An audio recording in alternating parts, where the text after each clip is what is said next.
Teacher sir नमस्कार। म दिपेन्द्र म साक्य दिपेन्द्र साक्य सहायक प्रह र म विज्ञान पढाउँछु नानीबाबुहरूलाई र हाम्रो आज यो ऐतिहासिक नतिजा शान्ति स्कुलले प्राप्त गर्यो।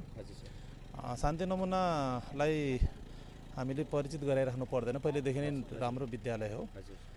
67 सालपछि यसले दोस्रो अध्याय राम्रो अध्याय सुरु गरेछ र हामी पछाडि फर्किनु परेको छैन। अब हामीसँग नर्सरी लेभलदेखि लिएर ग्रेड 12 सम्म हरेक स्ट्रिममा पढाइ हुन्छ, अङ्ग्रेजी भाषा माध्यममा पनि नेपाली माध्यममा पनि। अब 11-12 को कुरा गर्ने भने बच्चाहरूलाई के खाँचो छ त्यही अनुसारको हामी विषयहरू राखेका छौँ।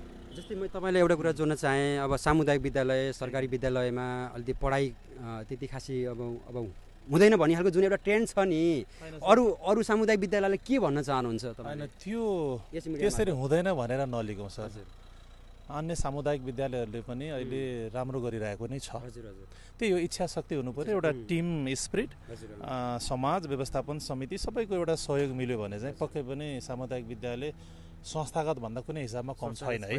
जसको लागि ज्वलन्त उदाहरण हामीले नतिजा विगतमा पनि दिइरहेका छौँ, अहिले पनि दिइरहेकै छौँ। र हजुरलाई के प्रश्न चाहन्छु भन्दाखेरि आफ्टर 12 कक्षा 12 पछि स्कलरसिपमा सबैभन्दा बढी नेपालमा हाम्रो शान्ति नमुनाबाट नै परिरहेको छ। मेडिसिन होस् या इन्जिनियरिङ, एरोनोटिक इन्जिनियरिङ हरेक फिल्डमा चाहिँ अब गत साल मात्र हाम्रो लगभग 82 जना विद्यार्थीहरूले फुल स्कलरसिपमा मेडिसिन, इन्जिनियरिङ लगायत अन्य फिल्डमा पढ्न पाइरहेका शान्तिकै प्रोडक्ट जसले 11-12 पास गरेर गयो नि। त्यो हिसाबले अब अन्य सामुदायिक विद्यालयहरूले पनि अहिले जस मिहिनेत गरिरहेकै छ है अहिलेको अवस्थामा।